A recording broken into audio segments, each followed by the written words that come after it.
hopefully others will be able to join. Okay, when we do. Okay, so right now you guys should be seeing the main screen. So let me go back here. I think that got us checked into a few things there. So we are starting and we are a couple minutes on the hours. That's fantastic. So we are going to go through probably about 45 minutes or so. So please grab a pen and paper, some water. We are going to have some time at the end for Q&A as well. And I will keep checking maybe some of the other spots. Maybe there are some other questions coming in. Okay. So on the main screen, you'll see the Wealthy Engineer sign. Now, you don't have to be an engineer to be a part of these sessions. It's really just encouraging all of us to work together and engineering our future as a team. Okay, so today we are specifically going to be talking in more detail about an opportunity that we're working on to give you some understanding of how the strategy works and what some of the benefits we're seeing already from day one. Okay, so before we get going, if you stay until the very end, you will get access to all of these free gifts. And these free gifts are constantly improving as time goes on because I'm constantly adding new stuff to it. So the access to the Academy, which contains 25 years of my real estate brain, is in there and available to you. The discovery call with myself. So whatever challenges you're working on right now in real estate, whatever that is, I'm happy to hop onto a call and help you strategize and come up with a solution to get out of that challenge. So that is a complimentary call with me. You get access to all of my ebooks. So I've got two, The Secret to Wealth and The Path to Mortgage Freedom in 10 Years. So those two books are available by ebook and available for you to download and read. And the last thing that I've added on here was the private lending document and training. It's a two-part series that I did on how I'm making over 8K a month in just private lending. So very passive, less than 4 hours a month of work on my part. And that training and that document is also available to you as a free gift for attending today. Okay, so now in the past, we've done a couple of sessions and information presentations already. So I highly suggest that you go back into YouTube and find them because it will give you the very high level of this strategy when I started a couple of years ago, and then how this strategy has progressed for me so that you can learn, you know, from my experience and springboard into now, as opposed to doing everything from day one, you know, and taking the 20 years that took me. Okay. So like I said, there's going to be a Q&A at the end, so please feel free to write down your questions and we will answer them at the very end. Okay, so we are going to be very on schedule. And if you have kids with you, I invite you to open up your mic and let them listen in. It's never too early for them to start learning. And I would highly suggest that if, you know, to turn off your other gadgets. Think of it this way, the content that Addie and I are going to be sharing with you today could give you an idea, right? Like, you know, the brainstorming ideas to create the financial freedom you want. And imagine if you miss it because you were multitasking, okay? So before Addie presents more on the car wash, I wanted to just sort of bring us all to the same spot so that when Addie comes on to talk about the opportunity, that it makes sense, okay? So part of the reason why I'm sharing this with you guys is because you don't need to spend 20 years to get to this point where I am, right? You can take the education, all the experience that I have, and basically springboard off of that, okay? So, you know, I started my journey in 1996 and grew it till now, where I've got about 90 plus doors. Okay, I do private lending, buy and holds, BRRRRs, VTBs, rent to own, like you name the strategy within real estate, I probably have studied it and probably have implemented it as well. So in 2021, 2022, that was when I really got into joint venture partnerships and multifamilies. And that was also when I started trying to figure out how to diversify within real estate. Okay. And so part of that diversification is moving into, hey, can I buy a business with land? So it's still real estate, but now it's got a business component to it. And so that's when, you know, that whole concept of what McDonald's does really hit home for me, right? Because they don't just sell burgers, right?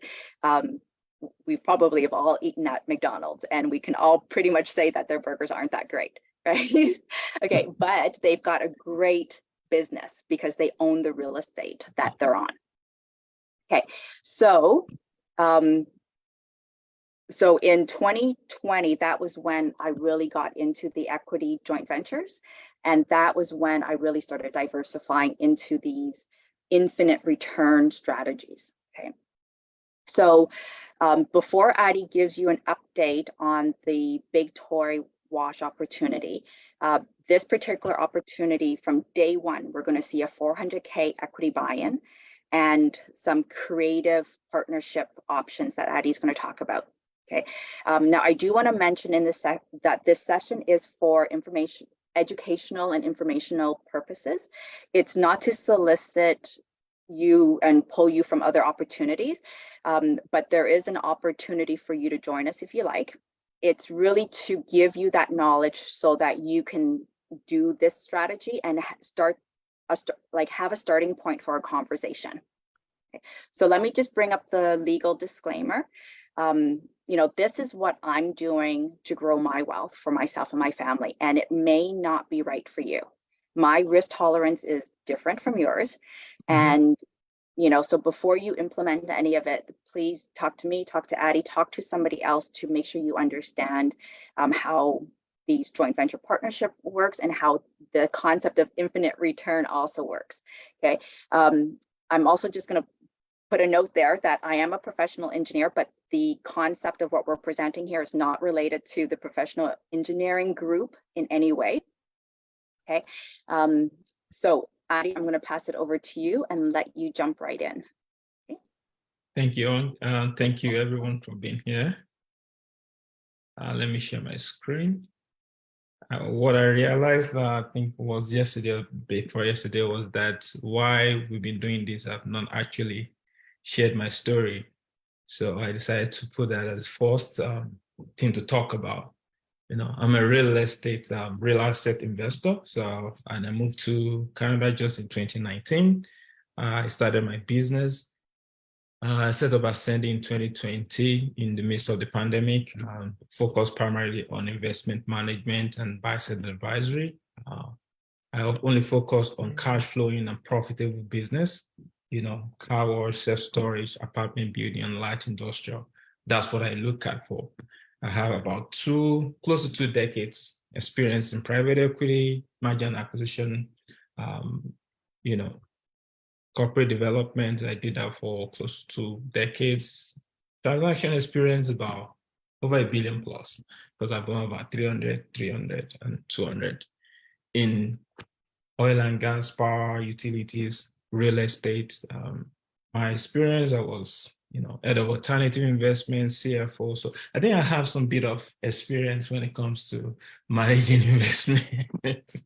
So that's me. That's just to give you a bit of my background. I'm a chartered alternative investment. I'm a chartered accountant here in Canada and the UK. And my BS, I'm an alternative investment analyst as well. So Addie, I'm just going to point out here for you. Addie is the only person that I know that has more initials from accreditations after his name than the number of alphabets or letters in his actual name. Thank you. So I always like to start with a quote by people that have been doing this longer than even before I was born, right? You know, you don't pass up on an attractive opportunity just because you think, oh, there might be something better tomorrow, you know? So, and this is a great investment opportunity that we're looking at in St. Albert. It's a car wash business with the real estate. So we're not just buying a car wash, but you're buying the real estate on which the car wash operates. You know, for like what Huong said earlier, the whole concept of this is for us to build generational wealth, not just for ourselves, but for our family. And we're looking at something that is we call infinite return or infinite cash flow. So we are not in it to we are not fix and flip professionals. We want to hold this for a very long period of time. And I'll give you details on what I think that is going to look like. To add to the disclaimer that Huong shared, this is our own disclaimer as to everything that you see here right now is what we project Could be. There's a lot of assumptions that is driving the numbers that you see towards the end of this presentation. So our objective, as I mentioned earlier, is just to build generational wealth. And we think we can do this by buying from the mom and pops that are looking to retire, cash flowing businesses that are profitable, right? Those are the kind of assets that we're looking to buy in. I think there's a message that has just popped up and we're looking to buy. So strategy is a value add strategy. We buy from mom and pop that have not even been, there's no marketing, there's no, they've not modernized their car wash. Those are value add opportunity that we see in the market because a lot of, they more or less leaving a lot of money on the table. What I mean by that is a lot of people don't go to those kind of car wash just because they are coin operated or they are token operated, especially the young people. They rather want to use their debit card or credit card or pay with their Apple Pay or pay online, which are things that you don't see with mom and pop operated car washes. So the deal we are looking at right now is in St. Albert, was built, the car wash was built in 1997. It has gone through a series of upgrades since then. It's a 10-bay car wash, but only 9 bays are operational in terms of generating cash flow. One of the bays was converted to a storage, so it's being used for storage, but we have 2 truck and RV wash, and we have 7 car wash bays. Well, our plan with the one that was converted to storage is to make it convert it back to a bay, but in this case, we'll be using it as a pet wash station instead of a car wash. So we have another stream of inflow or revenue apart from the car wash revenue. Why are we looking at this? Well, what kind of problem is the car wash business? What is it solving? I'm sure every one of us on this call probably have a car. And when we buy a car, we always want to have a resale value for that car. And for you to have a good resale value or for you to be able to trade in that car, you have to maintain the car. Because maybe in 2 years and 3 years, if you don't do that, you don't get good value for your vehicle.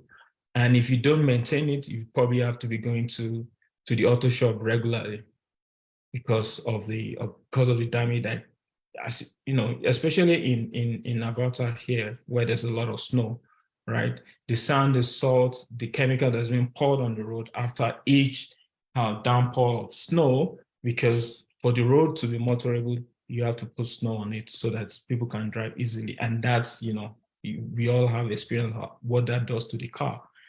It become messy, and the undercarriage is what all that salt affect the undercarriage. So if you don't maintain, if you don't wash it as often as possible, it starts to see your car start to rot bit by bit. The quality of the paint start to, to denigrate, and you won't have good resale value for it. And you probably have to be going to the auto shop maybe every other week because if you didn't maintain the car. But what's the solution to this? The solution is very simple. And one of the things about the kind of car wash we're looking at is that the solution is so simple and it's not expensive. We are looking primarily at self-serve car wash, where you could just drive in within 5 to 10 minutes, you wash your car. If you want to wash the entire car, you can wash the entire car. If you just want to wash the undercarriage, you wash the undercarriage and you drive off. So that's why we're looking at self-serve, because everybody can afford to drive in and wash their car with a self-serve. It's quick. You come there, you use the equipment, 5 to 15 minutes, you're done, you drive off. So the motivation is there for people to actually go into a self-serve car wash to wash their car. Because unlike your food detail or your drive-through, express drive-through, where it's probably going to take them about 15 minutes, 20 minutes, food detail at times up to an hour, right? Because they have to wash everything. In this case, you just come, you do what you need to do within 10 minutes, you're probably done, depending on how much you want to take care of your car, actually. Some people spend about 15 minutes just in same self-serve car wash. And all that is just for a very small fee. You have a question? introduce you there for a second. So I was reminded this morning from a fellow investor that during times of recession, the things that last or things that people will spend money on is alcohol and groceries. And then they tend to take better care of their material items, like their cars. And so if they're going to take better care of them, that means they're going to need to be washing them a lot more. And so we should be seeing a higher use of people wanting to go to a car wash. Absolutely. And to add to what you just said now, in terms of recession, when more or less people are trying to cut on their expenses, people that typically go to a full detailing car wash will probably, downgrade to self-serve if they could save some money from that, because they save some money if it's $20, because with the $20 or even $30, they tend to wash their car maybe twice in a month. Whereas they only do that maybe $50 in a full detail car wash. So what's the industry like in Canada right now when it comes to car wash? It's a $1.2 billion industry, at least according to EBS World 2021 report. The good thing about this is that it's a very fragmented market. You don't have one major leader that is controlling the market. I say, okay, this is the market leader. The market leader we have is Petro-Canada, and they only control about 7% of the market. So they don't control what happens in the market. If they control about 20%, okay, yeah, they control probably what happens in the market, but they don't do that. And if you look at the product and service segmentation of the car wash, what we are looking at, which is self-serve, controls about 23% of that. The in-bid automatic, which is for the bigger boys, they can drive in and sit there for a while. That's about 42%. For us, we're looking at the Western Canada. So right now, the market we're looking at is actually St. Albert in Alberta right now, which is about 73%, 73,000 people in terms of population of that locale. I'll show you that now. So why are we looking at St. Albert? If you're trying to buy a car wash or you're trying to build a car wash, there are certain things you need to look out for according to the industry standard. If you want to buy a car wash, you're building one, you have to look at the target demographic. What's the density of that population? And you're looking, what it means is who are the people that can drive, that authorized to drive. You look for age 16 to 65. Not that it doesn't mean that people older than 65 can't drive, but in terms of the industry, you look at people between age 16 to 65, and that has to be at least 30% of that population of the market you're looking at.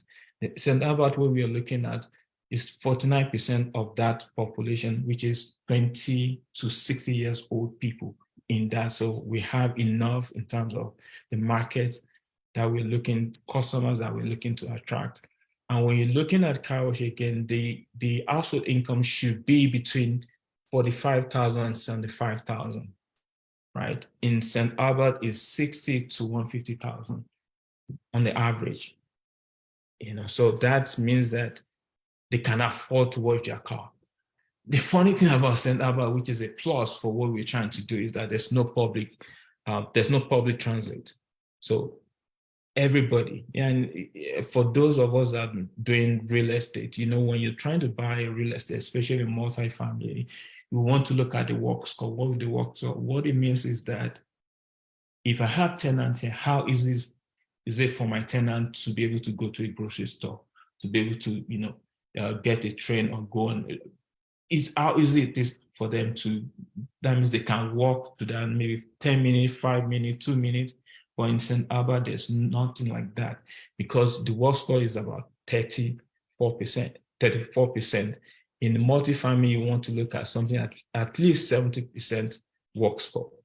So which means that people have to drive. Wherever they need to go to, they need to drive, right? So and if you're driving in an environment where it's always snowing, that means your car is going to get dirty often. That means you need to wash it often. So that's another plus why we're looking at that market. And what's the business model like? It's very simple. It's volume, how much traffic you can attract to your outlet or to your store or to your car wash. And that volume is more or less your sales volume. So if you can attract as much as possible, how many of that can you capture? The number that you capture is your sales volume. Then when they come, how many times they come and how much they spend. And that's your revenue. So it's a very straightforward business model. Some people will say, you see $3 there. Yeah. Some people might just come in, they just want to wash the undercarriage and they're off again. They're just driving it. That's why you see the price charge between $3 to $15 per customer. In some cases, it's more than that, but we just err on the side of caution as to how much is what is normal. What's the competitive advantage? Because there are other car wash in that locale. But the good thing is we only have one main as a direct competitor in the market. And they don't have what we have. I mean, the car wash that we're looking to purchase, they don't have what the car wash has. That is, they don't have RV and truck wash. They are not, I'm not being biased, but they are not conveniently located. So we are in a very good location. We have truck wash and we established loyal customers. When we're doing the due diligence, I was there and within 30 minutes, at least in the morning, I don't know what happened in the afternoon, but I saw at least 10 cars within 30 minutes that drove in. And the other competitors that we have there are people that are doing in-bay full detail wash, and which they are not our direct competitors. So we are in a very good position and good location. What are the things that we're looking to do to this car wash that we're looking to buy in terms of how we plan to grow, not just the top line, but the bottom line of that car wash, of this business? So some of the things that are happening in the car wash industry right now is like what we are all used to now when it comes to subscription for things. So like your Netflix. So there's a membership or subscription base a plan that we plan to implement that people can pay in advance and they can come in and wash their car as often as they want. Part of what we're trying to do to drive traffic is to change the signage. Just changing the signage alone, we know that we're going to attract more people, especially the young folks that wouldn't come in just because the signage reads coin operated. So by the time we change that alone, we are going to attract more people. And in a situation where people can pay online as well. You can book online and you can make payments online. And we are implementing modern gadgets, especially when it comes to payment. So we say the in-bay payment system that we have here right now, you can stop it, you can pause, and you know how many minutes remaining when you're washing your car. If you realize that, oh, I still need about 2 minutes more, you can just add more seconds to it and you can pay right there at the bay. You don't need to go to the reception. You don't need to interface with anybody. So it's more or less what you call contactless. You can get everything done while you're washing at your own spot, at your own bay. So that's what we plan to do. So I think I mentioned earlier in terms of the pet wash station that we are going to implement as well. So the current one of the bay that be converted to storage, we're going to convert that to a pet wash station. And so social media is our friend. We can't do without social media these days. So we're going to be doing adverts on social media as well, because everybody is on social media and whatever is trending is where everybody want to be. If you're trending, people want to associate with you. So we want to be trending and want people to associate with us. How has the business been historically? So before COVID, you do about 400,000 on an annual basis. During COVID, it went down like every other business. In 2021, when we were getting out of COVID, the revenue went back up to about 380,000. And by 2022, it has gone back to where it used to be prior COVID. And is a well-run business by a mom and pop, and they've been consistent in terms of their operations, which is one of the things why this is very attractive to us. And if you can look at their margin has been consistent as well. Our projection, even though historically they more or less have a year-on-year growth of about 5%, we felt, okay, considering where the market is right now, we should project with a lower growth rate. So we projected with a 3% and see if the number will still make sense when it comes to investing. And we look at it and the number still makes sense if you're doing 5%. But we know we can, if you're doing 3% in terms of the revenue, but we know we can do better than that.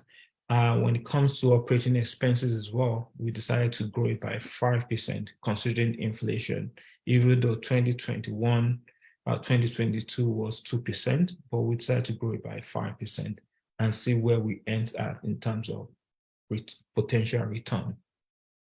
And this projection does not include everything I just talked about a few minutes ago when it comes to growth strategy, right? In terms of membership. And the funny thing about membership is that you know that everybody pays upfront. And the fact that people pay upfront doesn't mean that they're going to come, but you're sure at least 40% of your revenue is guaranteed each month the moment you have people subscribe to it. So this projection does not include the subscription-based plan. It does not include what we plan to do in terms of the card payment system, where we can attract especially the young demographic that are driving right now and they need to wash their car. So what are the potential benefits to investors in this kind of transaction is that as investors, you don't have to do it by yourself. You can partner with people. That means that you don't have to put 100% of the money in the deal. You're investing at a fraction of the cost, right? And the kind of structure we have, you don't have to sign personal guarantee. You don't have to provide personal guarantee. We are providing that. So you don't have to sign anything on. You don't have to be involved in the day-to-day operation, the stress of having to do the acquisition and taking on loan or talking to lawyers. We are handling all that. Yeah. And some of the benefits as well in terms of the the cash flow is that we plan to distribute cash flow on a quarterly basis. That's what we plan to do. And the way we have structured it, there won't be any negative cash call, especially because we are building up reserve and at the same time is a cash flow transaction. So you get cash flow every day. So with that cash flow, there won't be negative cash call.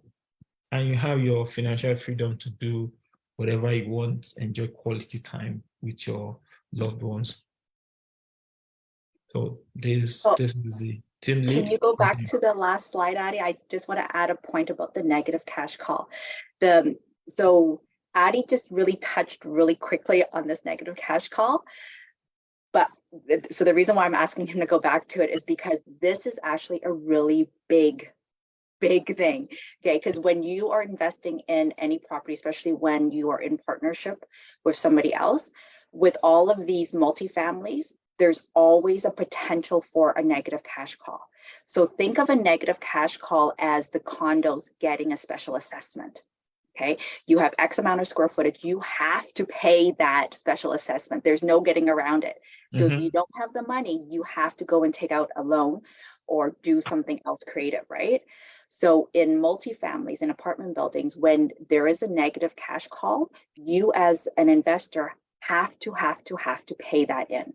Okay, and if you don't pay it in, there's usually a clause within your joint venture partnership that says, okay, if you don't pay this negative cash call, you're going to either have to pay interest on that amount because somebody else is going to cover it for you, or you may lose your shares or partnership in that joint venture partnership. Okay, or get diluted. Yeah. Okay. So with this opportunity, there's automatically no negative cash calls. Okay, so that is a really big benefit for all the investors that will come into this deal, this opportunity. Right, thanks, Addie. Thank you. So this is a theme I think I spoke about myself briefly earlier on. So, and Huong has spoken about herself earlier on as well. So what are we looking at? What's the funding like? So we're doing, we're raising 2.2 million in total, of which 700 is in terms of equity. And the use of the fund is as stated here, the upgrade. So I think to go back to what we just talked about in terms of reserve. So we're building a reserve of 40,000 upfront so that, okay, if anything happens, right, we are not going back to our investors. We already have some money. And doesn't mean that the money will be sitting in the bank. The money will be working for us as well. But there won't be negative cash call. And the upgrade that we plan to do, we already budgeted 80,000. We have some quote already to back that up. Then in terms of our exit strategy, which is something I really need to talk about, the key thing that we want to do, even though we have 4, the primary one we want to look at is actually the refinance, right?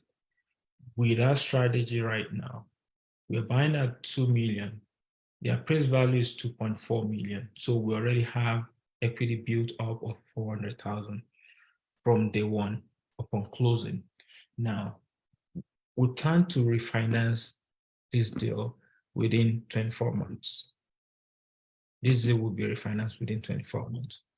When you're making an acquisition, the bank is not going to lend you on the appraised value of the acquisition. They're going to lend you on the basis of the purchase price, which is the base of which they are lending to us right now. But when you want to do a refinance, the refinance is usually based on the appraised value.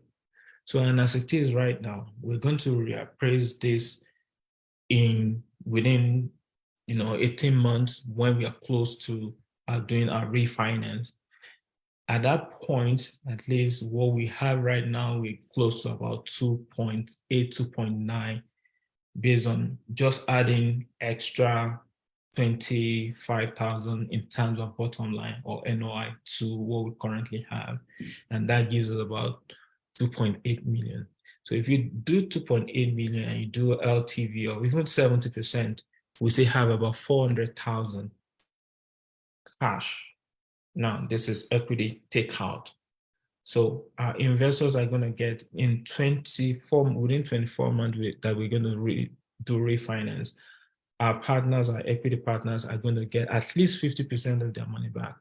That one we are very sure of. We already have 40 or 400 built in already. So is this high probability that that is going to happen within 24 months. So you get at least 50% of the money back in another 2 to 3 years. We're going to do another refinance. If we have not generated enough cash flow to even pay our investors, their total investment already by then, we're going to do another refi that we're going to pay all the equity out totally. Now, does that mean that investors won't have stake in the deal anymore? No. It means that even though you've gotten all your money out, you see your interest still remains in the business for as long as the business is still ours. Meaning that until it is sold to somebody else, any cash flow that we generate from this deal still continues to go to our partners and investors, between ourselves and our partners. So even though you've gotten all your money back, we continue to get cash flow that comes from this transaction. So that's the main one that we're looking at. But life happens, we need to have alternatives. So that's why we have an outright sale in terms of strategy. We have what we call land, sale, and leaseback. What it means is that even though we want to continue to operate the asset, we could sell the real asset on it. I mean, the real estate that we have, sell it to somebody else, take money, but now lease that property, that facility from that person and continue to operate, or from the buyer and continue to operate the business. That's what land and sale and lease back, that's what that means. Then you have buyout by other partners. Say, for instance, Troy as a partner decided, okay, he needs money, he doesn't want to stay on this deal anymore. He wants to buy a yacht somewhere. I needed somebody to come in. Then I can say, okay, I will buy you out, right? So if we are going to sell this asset, let's say it's in year 3, and then it comes. If you are to sell the asset in year 3, how much would it have gotten in terms of profit after paying off the debt and everything? What profit would have come? Yeah, okay, Troy, you have 20%. So based on this profit, this is your 20%. Then the partner that is buying off from Troy will have to pay him that. So that's what a partner buyout means, or buyout by other partners. That's basically what that means. So we have a strategy in terms of exit, how we're going to exit from this transaction. But we don't want to exit from this transaction for a very long period of time. So when Addie's talking about the refinancing, part of that refinancing is that we will be pulling out equity within the land and any of the mortgage pay down that would have accumulated over the years. Okay. So that is part of that infinite return concept, is that even though you're still getting the cash flow, once you received all of your initial capital back, all of your initial investment, you're still getting cash flow, mortgage pay down, and appreciation from the land and the business as the years go on. Yeah. Until it's sold, you continue. Yeah. So in terms of our offering, the total, I think I mentioned earlier, okay, 700, right? Now we are about halfway through, so we're only raising just about 300,000. We've been we have a preferred return of 7%, which will be paid on a quarterly basis. And we have a cash on cash. We've been very conservative in terms of our target when it comes to the equity multiple, the cash on cash, and annualized return. We don't want to overpromise and underdeliver, so that's why we try to err where it's the industry standard, especially when it comes to real estate. But we know that we are getting more than this in terms of equity multiple. I mean, we're getting more than 2.5 actually. We're getting more than 2.5, and the annualized return is close to 25% in terms of annualized return. And what annualized return simply means is that you invested, let's say 100,000, and you got 200,000 back. If you remove that 100 that you invested and you divide that 100, which is your profit or capital gain, divided by the number of years, that portion, that means 20, divide that 20 by 100, which you invested, that gives you 20% annualized return. So you can see, based on our own assumptions that we use, the cash on the average is about 9%. But we try to be very conservative as to what we are promising, what we can achieve. That's a target, but we can do more than what we are targeting. I will put it out there that if anybody needs like a one-on-one call to walk through the numbers, please don't hesitate to schedule something with Addie or myself, because I know that Addie's just saying the numbers, and sometimes for many of us, seeing the physical lines connecting the dots from number to number, that really helps. So if you need some additional visualizations around the number, please just let us know. We're happy to do that. So in terms of comparables, this is a great deal for us, because if you look at the numbers, say this 163 is what's being stress tested by Jetel Appraisals Limited. They did the appraisal on this transaction. And if you look at the sale price per bay, right, we're buying this at 222,000. That's the bays that are functional.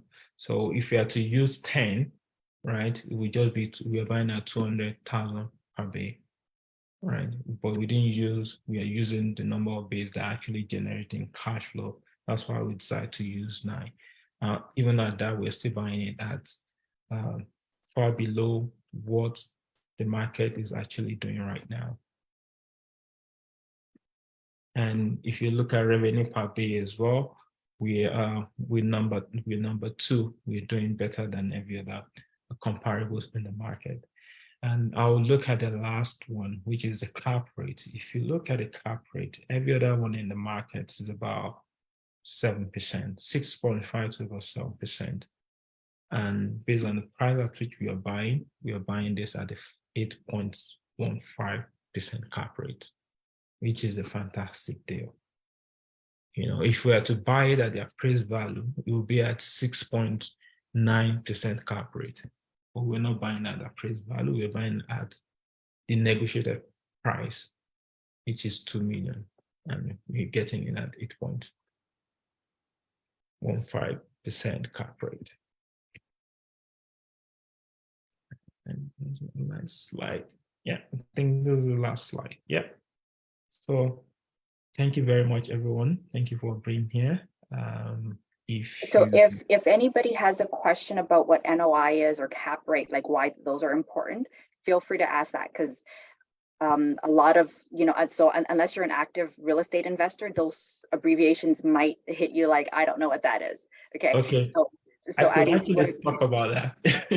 Okay. Well, it's up to you, because maybe everybody on this call already knows what these abbreviations mean, right? Okay, for the benefit of people that do not know, it basically means that your revenue that that you generated, then the operating expenses, everything that you needed to generate those revenue, you deduct it from the revenue. The difference is your net operating income, which is NOI.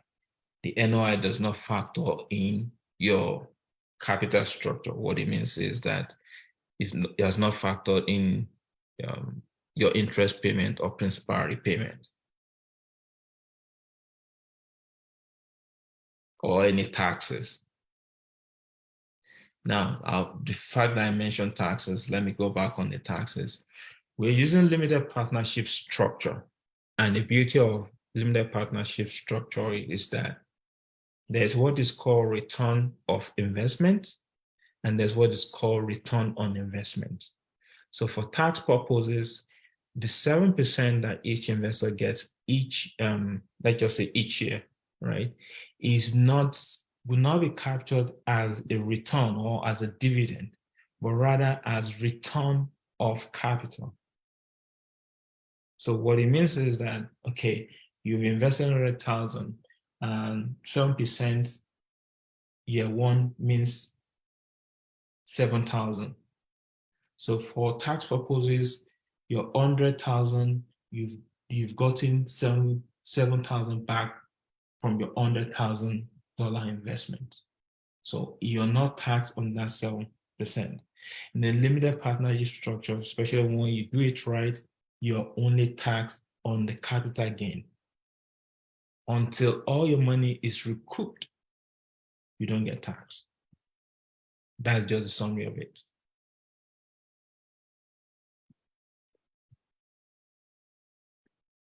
So if anybody has any questions, please. Thank you for listening to me.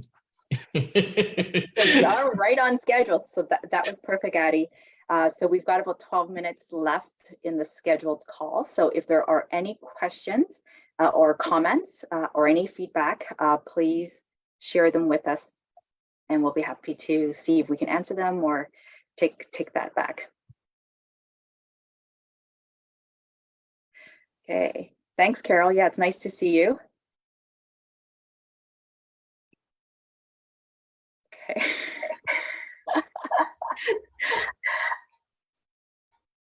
Okay, so Harpreet, I think there's some feedback between your mic and stuff. So if you have a question, feel free to put it in the chat and I will see if I can decipher it. Binta, you mentioned that you are looking at our car wash yourself. So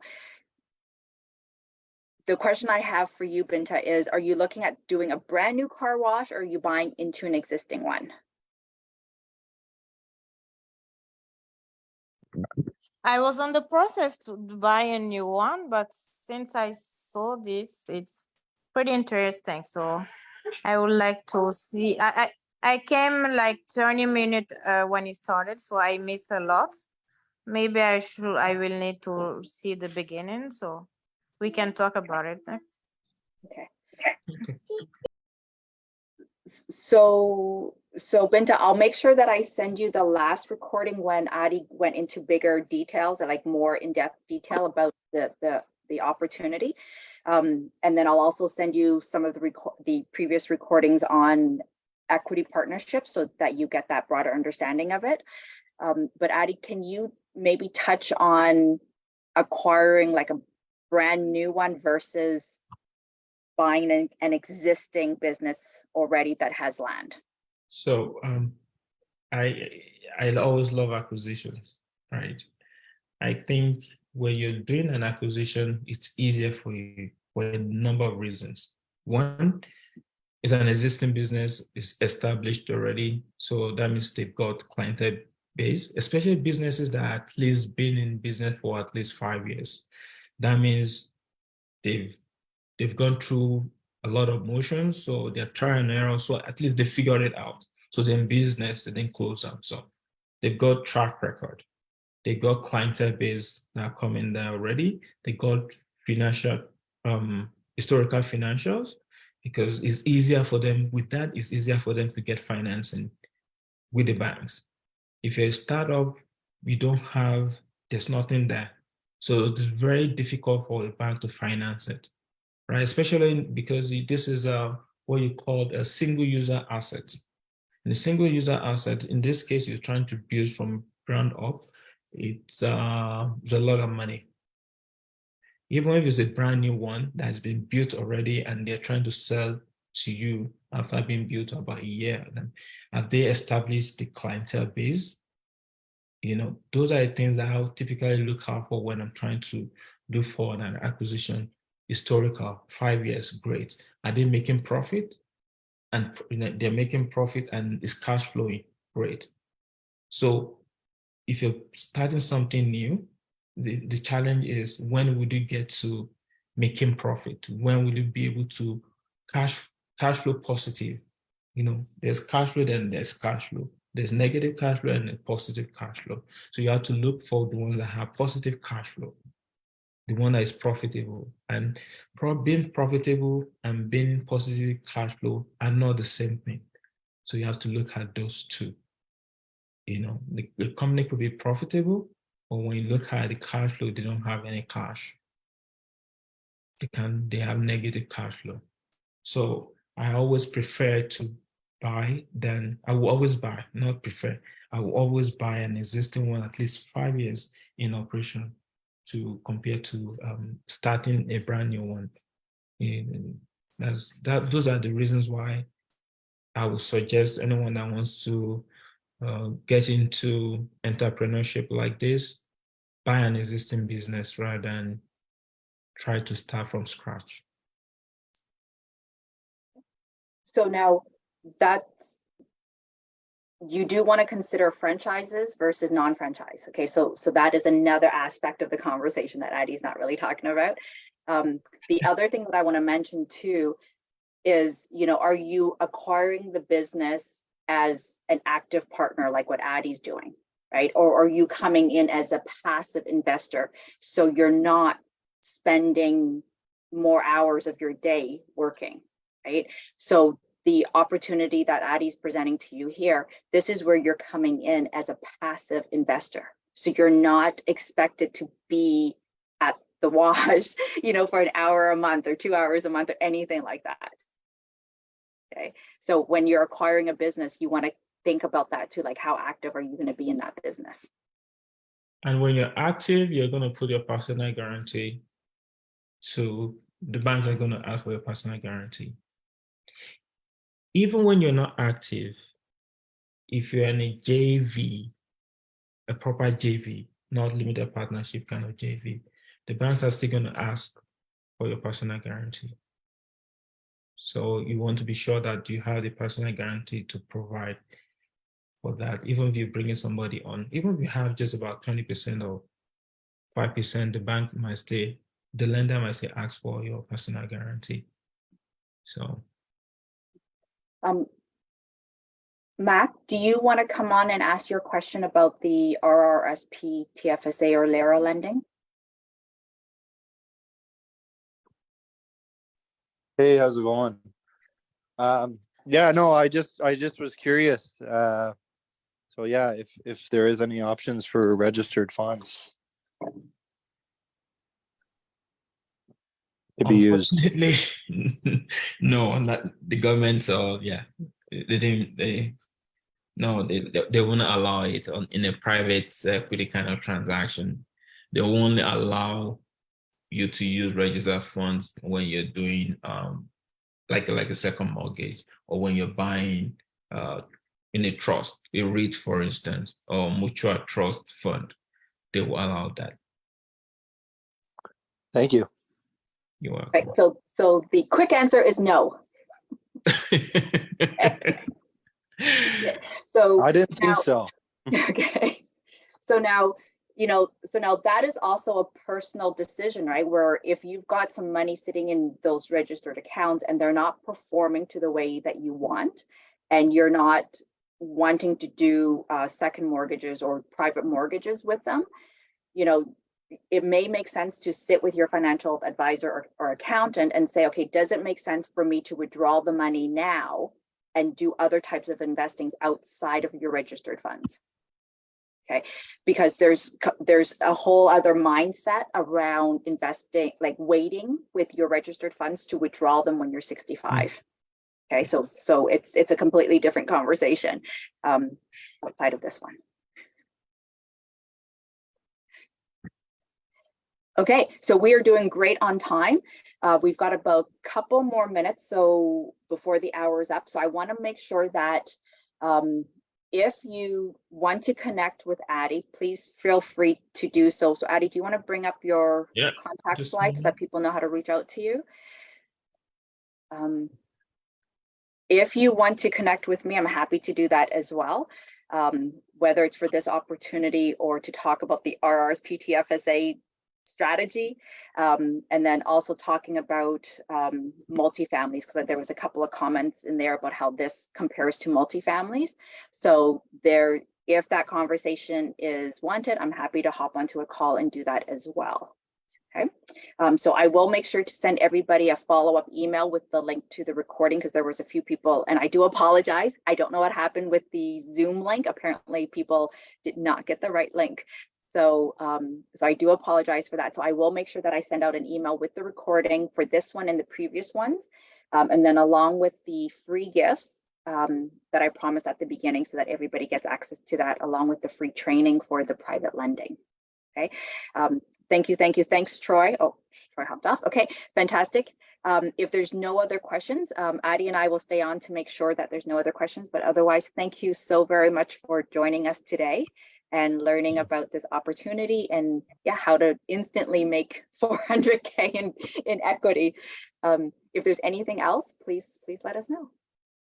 Thanks, Thank you, everybody. Huong. Thank you. You're welcome. Thank you. Bye, Elena. You're welcome, Binta. Have a great day. Bye, Harpreet. Okay. All right, so I will figure out how to stop the sharing.